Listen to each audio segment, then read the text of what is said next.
Assalamualaikum warahmatullahi wabarakatuh.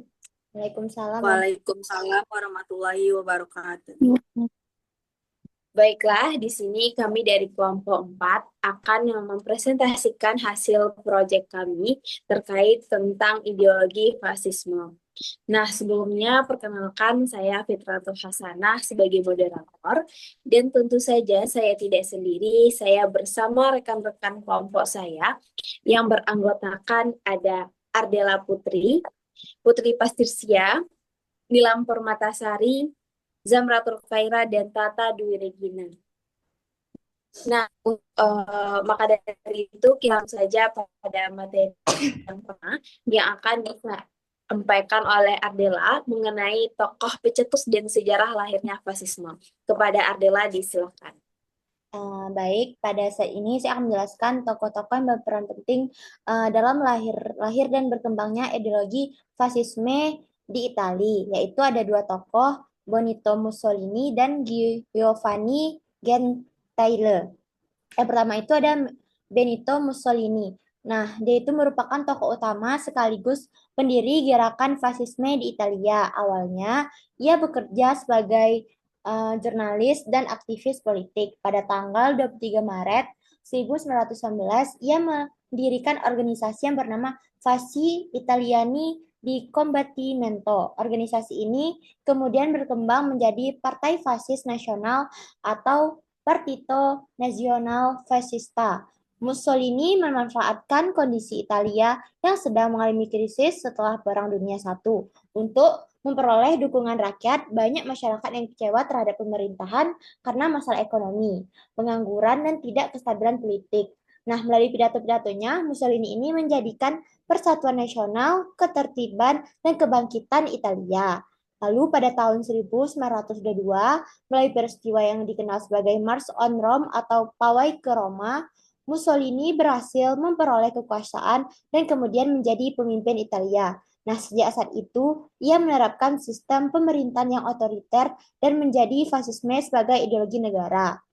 Lalu yang kedua, tokohnya Giovanni Gentile. Nah, selain Mussolini, tokoh ini juga eh, menurut Gentile, negara ini merupakan bentuk tertinggi kehidupan bersama. Jadi, oleh karena itu, kepentingan individu harus berada di bawah kepentingan negara. Pemikiran ini menjadi landasan ideologi bagi pemerintah fasis yang menuntut kesetiaan penuh rakyat kepada negara dan pemimpinnya. Lalu selanjutnya tentang sejarah lahirnya fasisme. Nah, fasisme itu muncul di Italia setelah berakhirnya Perang Dunia Pertama pada tahun 1918. Meskipun Italia ini berada di pihak pemenang perang, tapi banyak masyarakat merasa kecewa karena hasil yang diperoleh tidak sesuai dengan harapan mereka. Italia tidak mendapatkan wilayah dan keuntungan sebesar yang dijanjikan oleh negara-negara sekutu. Selain itu, kondisi ekonomi Italia saat itu sangat buruk, inflasi meningkat, banyak perusahaan mengalami kesulitan, dan angka pengangguran semakin tinggi. Situasi inilah yang menyebabkan ketidakpuasan masyarakat terhadap pemerintahan. Lalu di bidang politik, pemerintahan demokrasi liberal dianggap tidak mampu menyelesaikan berbagai permasalahan yang dihadapi negara. Pergantian kabinet yang sering terjadi membuat pemerintahan terlihat lemah dan tidak stabil. Lalu dalam kondisi seperti itu, masyarakat mulai mencari sosok pemimpin yang dianggap mampu membawa perubahan seperti Benito Mussolini, kemudian tampil dengan menawarkan persatuan nasional, kedisiplinan, ketertiban, dan kebangkitan kejayaan Italia. Karena janji-janji tersebut dianggap mampu mengatasi krisis yang sedang terjadi, dukungan terhadap gerakan fasis semakin meningkat hingga akhirnya Mussolini berhasil memperoleh kekuasaan pada tahun 1922. Mungkin itu saja yang dapat saya jelaskan. Saya kembalikan kepada moderator. Baik, terima kasih kepada Ardela. Nah, untuk materi yang kedua itu mengenai nilai-nilai utama fasisme, karakteristik yang akan disampaikan oleh rekan saya Nilam Permatasari. Kepada Nilam disilahkan. Baik, terima kasih kepada moderator. Materi selanjutnya itu tentang nilai-nilai utama fasisme.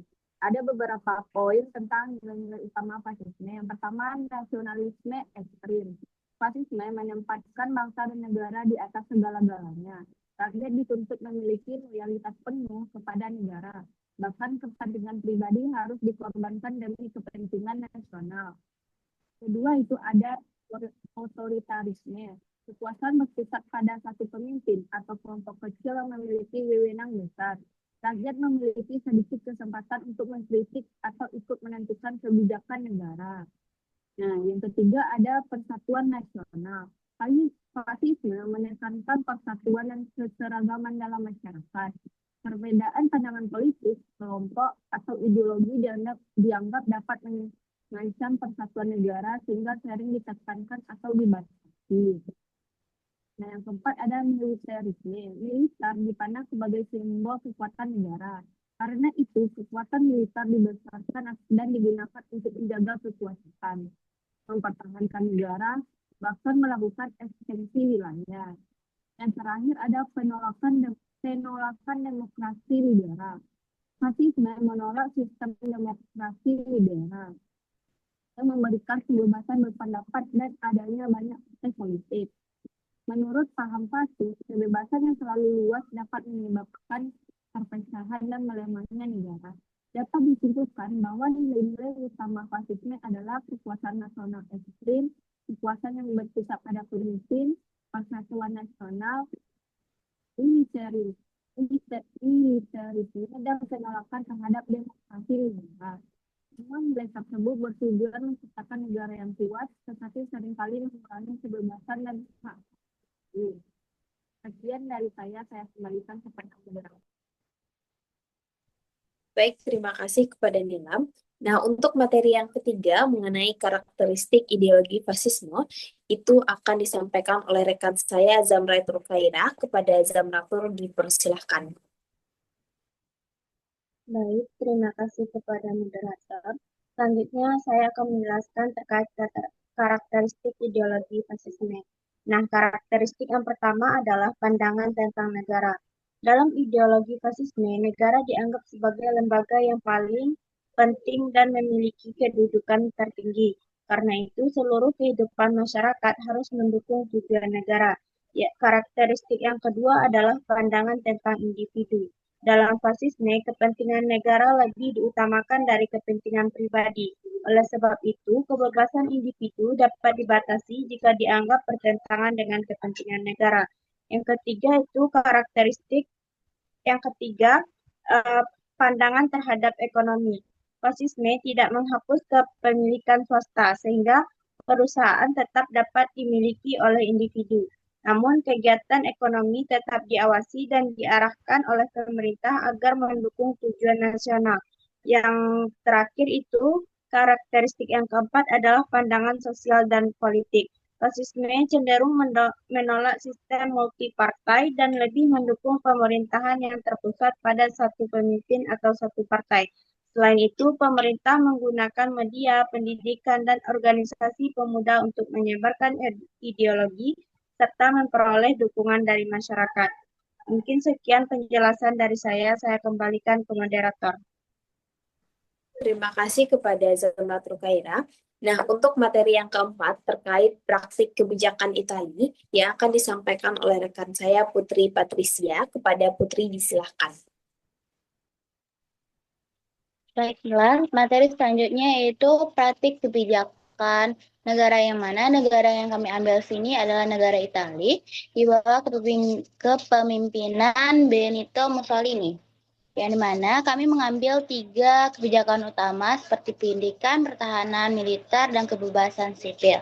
Di pendidikan, rezim fasis merombak total sistem sekolah dengan mengganti kurikulum nasional demi menanamkan ideologi kepada generasi muda sejak dini. Langkah ini diperkuat dengan pembentukan organisasi pemuda wajib bernama Opera Nazionale Bella atau ONB guna mencetak generasi baru yang memiliki rasa nasionalis ekstrim, loyalitas mutlak kepada pemimpin, dan kedisiplinan tinggi.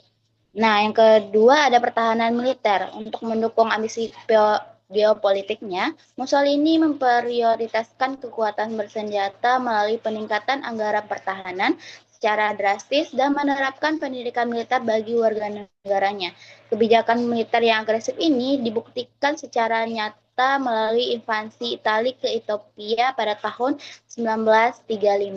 Dan pada selanjutnya, pada bidang kebebasan sipil, seluruh agenda kekuasaan tersebut diamankan dengan cara menghapuskan kebebasan total pada kebebasan sipil dan rezim membatasi kebebasan pers melalui sensor sepihak, membubarkan seluruh partai politik oposisi untuk menciptakan sistem partai tunggal, serta melakukan tindakan penindasan dan penangkapan kepada kritikus politik yang berani menentang jalannya pemerintahan yang berlangsung. Mungkin sekian dari saya kembalikan ke moderator. Baik, terima kasih kepada Putri. Nah, untuk selanjutnya terkait analisis kritis itu akan disampaikan oleh rekan saya Tata Dwi Regina. Kepada Tata disilakan. Baik, terima kasih kepada moderator. Baiklah, selanjutnya saya akan menjelaskan mengenai analisis kritis. Nah, analisis ini difokuskan pada konsistensi kebijakan pemerintah fasisme yang diterapkan secara menyeluruh di berbagai sektor kehidupan. Nah, yang dimana yang pertama ada di bidang pendidikan. Nah, yang dimana sistem ini secara sengaja menanamkan doktrin loyalitas tunggal kepada pemimpin negara sejak dini. Sementara itu, di sektor ekonomi, negara memegang kendali penuh dan interferensi besar terhadap seluruh aktivitas pasar demi kepentingan rezim. Nah, demi menjaga persatuan dan stabilitas pemerintahan. Nah, kemudian di bidang politik juga mengalami pembatasan ketat di mana kebebasan berpendapat itu dan hak-hak politik masyarakat sengaja dipangkas agar tidak muncul gerakan oposisi. Kemudian selanjutnya ada kelebihan. Nah, dari sisi kelebihan atau dampak yang dianggap positif, otoritas pemerintahan yang terpusat membuat proses pengambilan keputusan berjalan sangat cepat tanpa hambatan birokrasi yang berbelit-belit. Nah, hal ini dinilai mampu menciptakan stabilitas politik yang semu, mendorong percepatan pembangunan infrastruktur, serta memperkuat semangat kebangsaan dan nasionalisme di kalangan masyarakat secara masif. Kemudian di sisi lain juga terdapat kelemahan yang dimana juga menegaskan kelemahan fatal dari ideologi fasisme yang secara nyata menghilangkan sistem demokrasi dan membatasi hak asasi manusia. Nah, konsentrasi kekuasaan yang mutlak pada suatu pemimpin tanpa adanya pengawasan menciptakan risiko penyalahgunaan kekuasaan yang sangat tinggi. Selain itu, nasionalisme yang dibangun bersifat agresif sehingga rentan memicu konflik internasional dengan negara lain. Nah, pada akhirnya sistem pemerintahan ini tidak tahan lama karena fondasinya yang rapuh dan bergantung penuh pada paksaan serta figur kepemimpinan tertentu. Baik, sekian dari saya kembalikan kepada moderator. Baik, terima kasih kepada Tata. Nah, untuk selanjutnya, itu ada pembelajaran bagi Indonesia dan Pancasila. Nah, untuk sama-sama kita ketahui, pengalaman sejarah fasisme memberikan pelajaran penting bagi Indonesia, bahwa persatuan nasional memang sangat diperlukan, namun tidak boleh dicapai dengan cara menindas kebebasan dan hak asasi manusia. Negara yang terlalu menekankan kekuasaan mutlak dan ketaatan tanpa kritik berpotensi mengabaikan suara rakyat serta membuka ruang penyalahgunaan wewenang. Oleh karena itu, Indonesia perlu menjaga keseimbangan antara stabilitas nasional dan penghormatan terhadap hak warga negara.